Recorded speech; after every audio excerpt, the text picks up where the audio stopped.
All right, so the other thing I wanted to talk about today is the Spencer problem, the ethno-state. Just want to have a couple of quick words about this. Now, I did some additional reading. I actually made it through one of his interviews. I made it through this interview with this German guy that he did, and you'll see this YouTube video on it. It's called Spencer Red Pills German TV Reporter. And one of the things I've learned about what this red pilling means, apparently, is people saying that blacks are taking over their country and they're going to have to do something to protect and preserve the white people that live there now. Essentially, that's what red pilling is. Okay?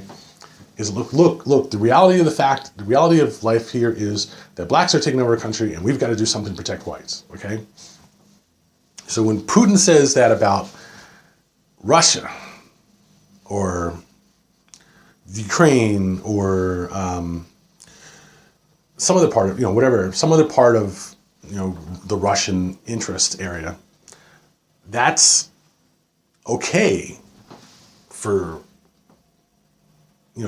white Russians. And it's supposed to be a problem. Oh, the liberals are supposed to get upset about it. Oh, the liberals are supposed to do this. Oh, the liberals are supposed to do that. No. Why would people get upset about Vladimir Putin saying he's got to do something to protect the white Russian majority from Muslims entering from the south to entering Russia from the south? Okay, why would we get upset about that? I think the problem is that when we talk about nationalism and we talk about the refugee crisis in Syria and we talk about the exodus of Muslim men from Syria and the Middle East who then want to spread Islam wherever they go, which is, of course, what they do as Muslim. It's the spread of their religion. I think people have some good reasons and some bad reasons that they get upset about this. The first thing is, yes, we're all worried about terrorism. We're all worried about that.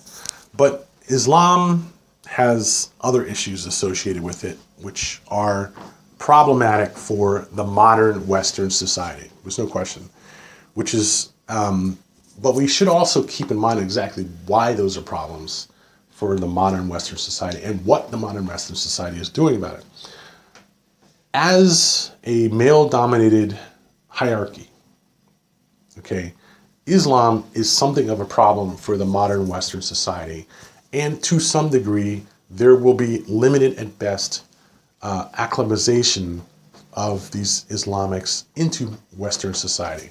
There's no question about that. However, we have the same problem today with white Christian males, which is exactly why people are so worried about white Christian males in modern society. And that includes European white Christian males, that includes Russian white Christian males, that includes German white Christian males, that includes American white Christian males. And that is the problem that Richard Spencer is just trying to blow by, okay? And saying, oh, we're so disenfranchised, people are biased against or bigoted against or whatever against white Christian males. No, they're not biased and bigoted against white Christian males, okay? They're biased and bigoted against white Christian males who refuse to accept the modern Western society also, okay? That is the point he's leaving out. That is a critical issue that this man is just blowing by. That these people don't want modern Western society. They want a return to male-dominated hierarchies, white-dominated hierarchies, and American-dominated hierarchies, which the modern Western world refutes on all three cases. And their argument is, for this, our society was so much better when it was dominated by white men who lived in the United States. Okay? But Spencer's argument is so contradictory in that he wants to talk about how the world was so much better when America was running the world and America was run by white males, and there was a traditional American family structure, the man and the woman married and children, all this kind of stuff, and we didn't have gays and we didn't have blacks in politics and all this kind of stuff.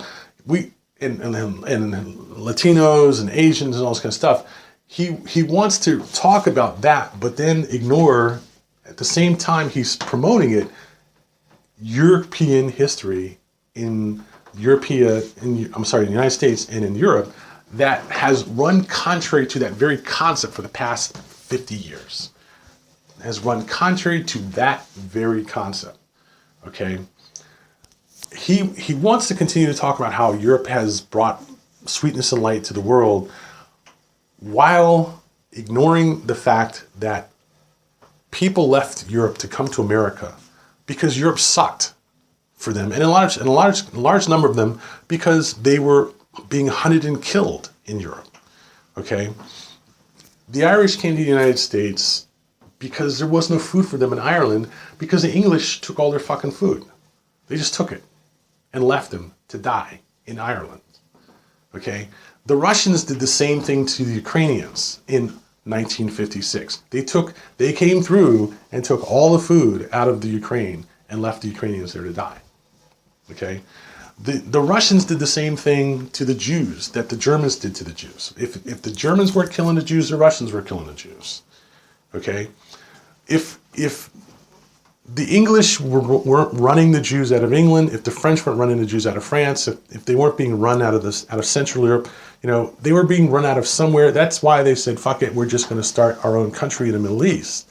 Okay? And then displaced all these Palestinians, and that's why you have a problem in Palestine today. He seems to just ignore all of that. It's like there was never anything wrong done by white Europeans. They were only great. Everything was great. It wasn't like they went to South America and just spread famine, disease, slavery, abuse, murder, and religious persecution throughout all of South America. They only did great things. And it's really ironic to sit here and listen to Richard Spencer talk about how Europe is so great and how European culture, is the epitome of human culture, while at the same time we've got people running around in the United States pulling down Christopher Columbus statues, pulling down statues of Civil War heroes, from the South. All at the same time, he wants to talk about how it's so great. He's ignoring the realities that are right around him, all around him, while at the same time claiming that white people are being persecuted in this country. Okay? But here's the thing. His problem is that evidence is there for everybody else to see. And I want to say this to be fair and to be honest, there's push and pull on both sides. Okay? While he talks about how affirmative action is bad for this country, there are blacks out there talking about how affirmative action is bad for this country. They've been saying that since day one. Okay? But like anything, it's not necessarily the problem in the fact that it exists. It's the problem in the fact and how it's done. Okay? If you set quotas well, they're good. If you set them poorly, they're bad. There's no doubt about it. There's no doubt that we need some kind of protection for minorities in this country. Otherwise, yes, they would be systemically barred from participation in any kind of profit-making organization. And the New York City Fire Department, fought for years and years and years and years and years, okay, to keep blacks out on a number of different levels. And they finally said, look, the fact that there are absolutely no blacks in the fire department indicates that there's a problem, okay? There's no question about it. Without affirmative action in this country of some sort, okay, historically, whites have proven that they would block and bar minorities from participation. There's no doubt. There's way too much evidence. Spencer wants to talk about IQs and IQ tests, but he doesn't ever want to talk about historical participation, based upon race, where whites have just blocked minorities from participation in so many different things. Where even today we're seeing women struggling to assert their superior education, superior work ethic in some ways, superior cultural and social sophistication into the workforce, and they're still not participating. They're still not being paid what they should be paid. Okay? And this, yet at the same time, with this guy, oh, white people are, everyone's saying that white men are so bad. Yes, yes, yes, we are. And there's a reason we are, and it's because, yes, there's a reason for it. There's a reason, and a good reason for it. It's because white men are like that spoiled kid in school. I mean, the one who's always doing shit and complaining that the administrators are picking on him. He comes home and complains to his parents that the teachers are picking on him, the principal's picking on him, the cops are picking on him. They're always doing some stupid shit and then bitching about somebody actually catching him on it and calling him on it. And it's really funny how if you look at one thing or two things or three things about people, you group people together as a group and look at one or two or three things, and then you solicit, articles to talk about how bad they are and how we should get rid of them, how much this country would be better without them. Okay, but you can't do the same thing about your own group of people. Okay. And anyone in their right mind would call you out on your hypocrisy. Okay. But you can't see it and you can't understand that. And to you, it's like, what? If it wasn't for us, the country wouldn't even exist. This country was created for white people. This country, our whole culture is based upon it's half. The thing about Richard Spencer that really irks me is he is a student. He is a student of history, a student of humanity, a student of the world, okay? But still fails to grasp the elemental truth of the fact that Europeans did a lot of bad things along with the good things they did, okay? And if the fact is, if they didn't have to respect other cultures, they wouldn't respect other cultures for the most part. I'm not saying all of them. It's not fair to say all of them, but a lot of them would just happily pave over the rest of the world, and in terms of the people in the rest of the world, and take whatever they could get from the rest of the world, if it wasn't for the two parts. The one part that says, well, that would be a bad thing to do, and the other part that says, no, wait, we can turn them into slaves and make money from them. Okay? And it's like he doesn't quite grasp that concept, that Europeans for thousands of years built their society, built the great things in their society on the backs of slaves. Okay? And it's only when other Europeans, more progressive Europeans, that actually, said, no, we shouldn't be doing that to these people. They're human beings too. We shouldn't be treating them like animals. That these people say, well, now then what the fuck do we need them for? Now it's the whole issue is, why should they even be here? Okay? If they're not going to work for us for pennies. Well, and there's we're having an argument about that too, about, the income level and education levels. It's the thing that really irks me about white supremacists is how they want to argue up and down the social scale while ignoring the problems with their own ethnic group, their own religion, their own race. Always ignoring their problems and focusing on everybody else's problems. And the only way that I can see that this makes any sense for them is if they will just blame all the problems they have on the fact that those minorities are there in the first place. Okay? It's the blame it on the black syndrome. And I can only tell you that, to me, what this says to me is that these people are not assimilating into American culture. Or they are American culture. One way or the other. Either this is what American culture is all about, white people running around blaming all the problems on blacks, okay? Or these are the people who refuse to assimilate into American culture. But the truth, as usual, is somewhere in the middle, okay? It's not so much that they are not assimilating or that they are what America is all about, is that we have this constant battle between our factions. We talk about a melting pot. We talk about, assimilation. That means change. People are learning and changing and growing as time goes by. And it's not a smooth and easy process. Okay? But what he's planning and what he's talking about has certain issues associated with it also. If you want to talk about an ethnostate, if you want to talk about having a country, taking the United States and putting it in a place where, so many states are, only white people, so many states are only Latinos, so many states are only black, so many states are only Asian, right? I mean, just think about that. How the fuck is that going to actually happen? And what's the likelihood that it would stay like that? And how would it possibly stay like that? Okay? You'd have to take all the people out of one part, whatever part the white people are going to be in, you'd have to take all the people out that are not white. How are you going to do that? This is the same country that can't stop Latino migration from South America. You're going to move all of the people out of the country, out of a section of the country that are not white. What kind of nonsense? I mean, this is sheer insanity, okay?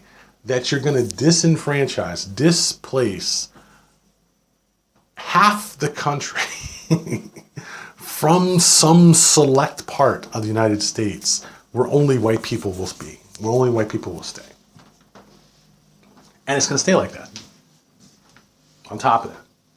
And it'll be a good thing, okay? That for socioeconomic reasons, migrations will not continue back, and at some point we'll be right back where we started. What are you going to do? Pass law says in this state only white people can own property. In this state only white people can rent, can work, can go to school. You're going to pass a law saying that? That's what you're going to do? Seriously? In the United States of America? No, you're going to have to essentially destroy the United States of America to make that happen. You're going to have to essentially make a Israeli state in the United States to make that happen. Okay? You're going to, at some level, have to institute some form of martial law to make that happen. Okay? How the fuck do you think that's going to actually happen in the United States? Okay? But it is happening to some degree. And it definitely is happening to some degree because economically, white people are the majority in this country. There's certain power that goes along with that. If you can have Harvey Weinstein going around and raping half of the girls in Hollywood because he's a major film producer, then certainly you can have people that own 90% of the wealth in this country control the other people that only own 10% of the wealth in this country. And if Richard Spencer didn't have this one little problem to deal with, that a lot of those people that own wealth are black, Latino, and Asian, okay, he probably would have his ethnostate by now, okay? But even then, they still would need, someone to actually, do the work that white people won't do. And it just sort of becomes really kind of crazy. The real thing about this guy is that he is so, I don't care if he has the degree from the University of Virginia and the University of Chicago, he's still a nutball. And the one thing about nutballs that you can rely on is they're so fucking crazy, there's no way their ideas will work. They're just crazy. They're just insane. Okay? What we really worry about is, yeah, Hitler was a nut. Yeah, the Nazis were nuts. Okay? And their ideas would never work. But they did convince a lot of people to go along with them.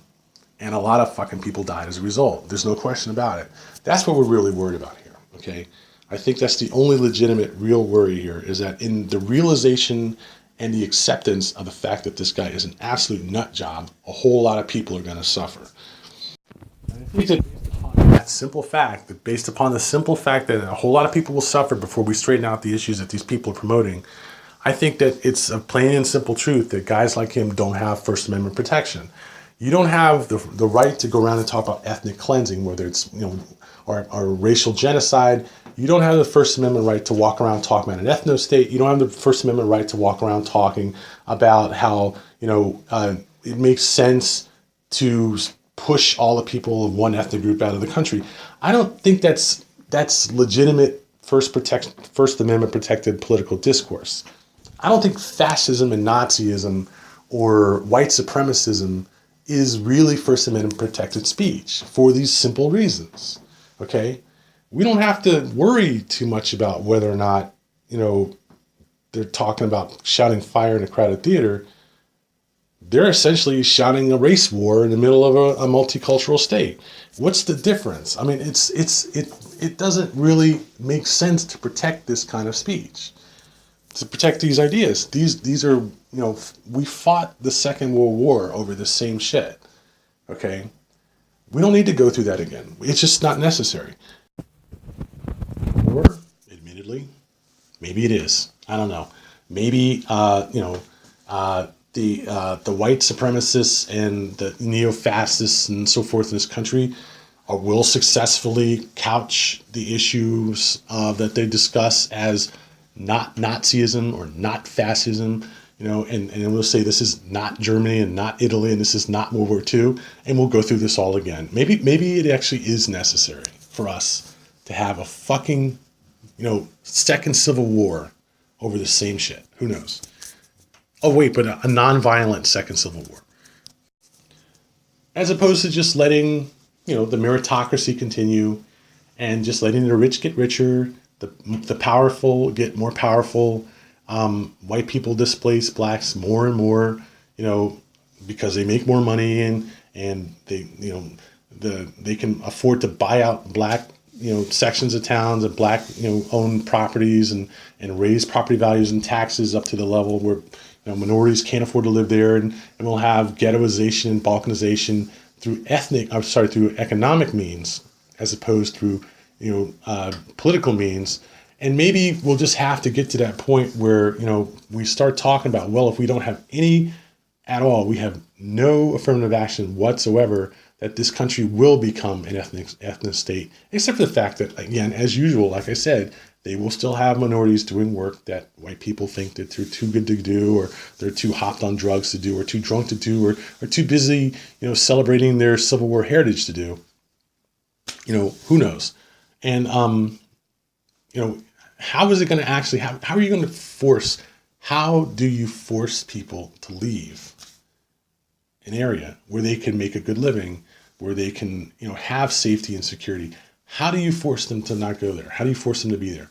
Okay, the only way you can do it is to undermine all of your principles about justice and truth and peace and economic prosperity and meritocracy. Everything that you undermine, everything that America supposedly stands for, just so only white people can be there. But here's the problem with that.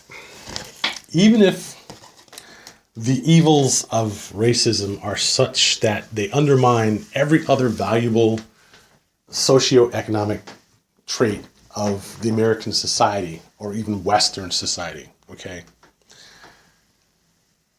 Why stop with just having white people there? Okay? And this is where we get to the slippery slope, the Trojan horse issue. Okay? What exactly is the ultimate goal of the white supremacist? Okay? White men right now across the country are having a massive problem with having their careers destroyed because our economic society is repudiating their existence simply because of shit they did 25 years ago when they were 25 and they were thrust in a situation with women, attractive women, or at least women who worked next to them or whatever, and they couldn't keep their fucking hands off them, okay?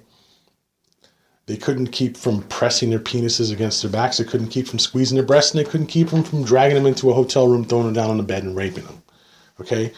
Now, we don't even have these cases going to trial, except for Bill Cosby and an unfortunate other few where there's just so many women, where the sheer fact that there were so many women is enough to convince them, also combined with the fact that he is a black man. A lot of these guys are simply being, excoriated in the media. Okay? when I worked with this guy back at ABC News, he used to lean up against me and rub his penis on my back, while he was trying to help me on a news story. That's enough to get these guys kicked out of this and that and the other and whatever. Now, what's going to happen at some point is someone's going to have to hire this guy. He's going to get a job somewhere. He's going to have to make a living somehow. Okay? And someone is going to hire him. Someone is going to hire him. My guess, it would be somebody who doesn't think that this is a problem, or some group or some organization that doesn't think this is a problem. What is the most likely political alignment of said group?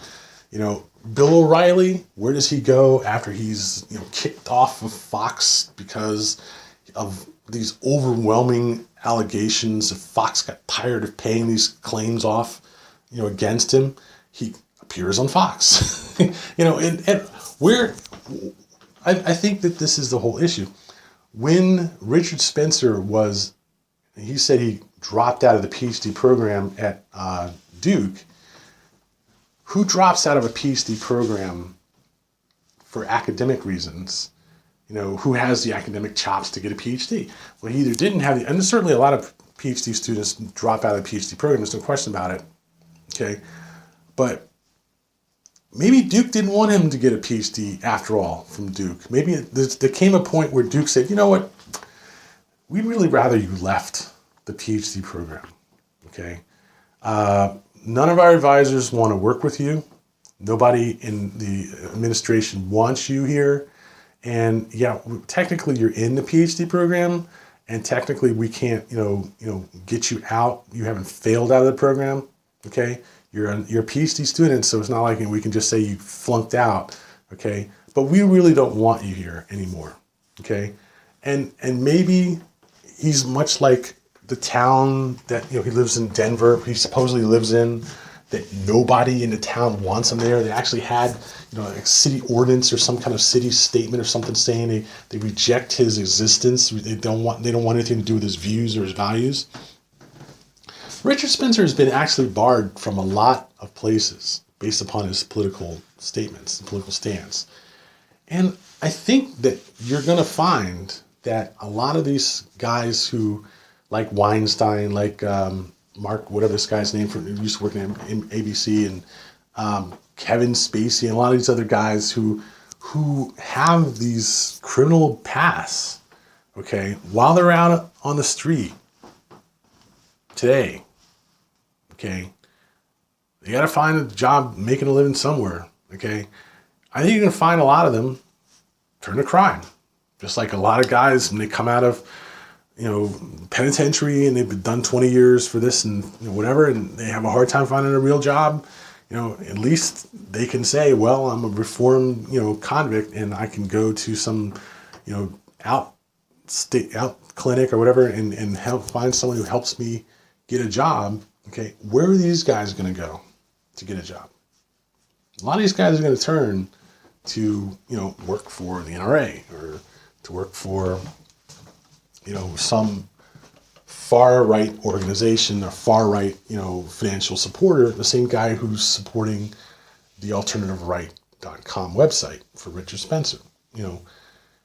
He's got a mentor somewhere out there. Okay. But the fact of the matter is, you don't really have to come out to be a white supremacist. The most effective white supremacists are those who don't actually come out as white supremacists. They're just the ones who actually say, see, I told you so, as life plays out. The whole premise of white supremacy. That when the people who move into neighborhoods where there aren't any blacks there, they can't afford to live here. There aren't any blacks here because the real estate agents won't sell to blacks because it would undermine the property value of everybody else's home in that area if there was a black person living there. There are arguments that society has already made for the exclusion of blacks and Asians and Latinos. Okay, Latinos and Asians are famous for making their own exclusionary principles and living their own exclusionary lifestyle. Okay, I don't think that there has ever been a group of people in the United States who has failed to pick up some of these negative traits of white people. Okay? The world spins, and we all learn from each other. We learn good traits and we learn bad traits. Okay? Blacks are not necessarily comfortable dealing with whites. Whites are not necessarily comfortable dealing with blacks. It all works around. The economy is what brings us together. Okay? As much as the safety and security of the United States. But there are still blacks who would rather live in the hood. They feel safe there. They feel safer living in the hood than they feel walking down the middle of Main Street, USA, where, they walk down the street and some white cop rolls up to there and goes, "So what you doing here? Where you going?" Ask them if they have a legitimate reason to be there. And if they don't, that's a crime. And the next thing you know, they're being arrested simply for walking down the street in the middle of a white part of town. Don't say that hasn't happened and doesn't happen in the United States. It has happened through the history of the freaking United States. Okay? So, there's certain things where you don't really have to come out and ride around in a white robe and carry a torch in order to live the life of a white supremacist, what I call the genteel racism. Okay? The problem is that Spencer isn't happy with that anymore. Okay? He got to a point where he said, "Why are we apologizing for being racist? Being a racist is a good thing." That's essentially what happened. Okay? And in that regard, he's no different than a lot of white Americans were before World War II, during World War II, and after World War II. Okay? And even to this day, obviously. It's not something new. It's not something that just started last week. The alt-right is merely an online expression of discussions that have happened throughout American history. Okay? But it's not just racism. It's also the tenet of male-dominated society. A society for white men, by white men, that they want to bring back. They want to get to the point where they can resume the same old racist, sexist, and elitist nonsense that they used to have back in the day, not just the racism. And I don't think that is going to play in the future, and that is going to be their downfall. I think they'll try it. They'll try it really hard, but I don't think it's going to play. And I might be wrong on that regard, but if it does play, let's put it this way. If it does play that way, then there really won't be all that much difference between the Islamics and America. There certainly historically have been white Christian males who thought that women were no more than toys for their entertainment and vessels for their reproduction, and they certainly were white, European males that thought that Europe was the greatest thing on the world, and they should spread their culture across the world, and their natural place was to dominate everybody else on the planet. And the irony is that is exactly what's playing out now in Africa and in the Middle East. And just like, the Europeans are having an anti-American backlash, blacks in Africa and Islamics and so forth in the Middle East, I shouldn't say just Islamics, but Middle Easterners have had an anti-American backlash also, but they're also having an anti-colonial backlash. And they've had an anti-colonial backlash for the past 50 years. There's a certain amount of balkanization that's happening naturally, okay? But I think the sexual balkanization and the economic balkanization and the elitist balkanization are happening naturally also, okay? And that is something that's been happening throughout man's history, okay? The only thing that stops that is the fact that men are not as superior as they think they are. Okay? That minorities are not as inferior as white people think they are. Okay? And the only way they find that out is by getting their ass beat and getting fired. And most importantly, or just as important, I should say, not getting laid. Okay? Because women don't put up with that shit, because minorities don't put up with that shit, and because other cultures don't put up with that shit. Okay? Now, you can believe what you want to believe in life, but the reality is this: you ain't getting none. That's gonna fucking wake your ass up sooner or later, okay? And if nobody wants to deal with you, that also is gonna wake your ass up sooner or later, okay? It's pretty hard to do business in a world where nobody wants to deal with you. It's pretty hard to have children in a world where no one wants to have your children, except some other psycho, crazy white bitch, okay? Now, admittedly, the world is full of psycho crazy white bitches. There's no question. This is full of other white, bitches of other ethnicities and other cultures and religions. So there's going to be, you're always going to have a certain element of craziness, in mankind's society. But is that something that's the light and the warmth and the sweetness of humanity? Or is it just something we deal with because people are actually human? I don't know, but I can tell you one thing. I can tell you this for a fact, okay? The Russians absolutely distrust Americans and America like the devil, like we are Satan's spawn. And they are always pointing out every crazy little fucking thing that we do and talking about how bad this country is. I don't doubt that the Chinese do the exact same thing, and I don't doubt that they do the exact same thing in Iran and a lot of these other countries. The United States of America has the worst reputation in the minds of so many people in this world. And product of European culture or not, believe me, there are a lot of people in this country would be happy to wipe the United States off the face of the planet. And the neocons know that. The American right conservative wing knows that. But they refuse to understand that it's their own shit that causes that problem. Okay? We are all suspicious of each other. Okay? And it's not helping. It's just not helping. It's making the situation worse. And I guarantee you at some point, someone's going to say, oh, those fucking North Koreans, oh, those fucking Chinese, or oh, those fucking Russians, whatever. Okay? Someone's just going to flip out, fire off a missile, and man, it's going to be a nightmare for the simple reason that we can't just chill and accept people as they are for that simple reason.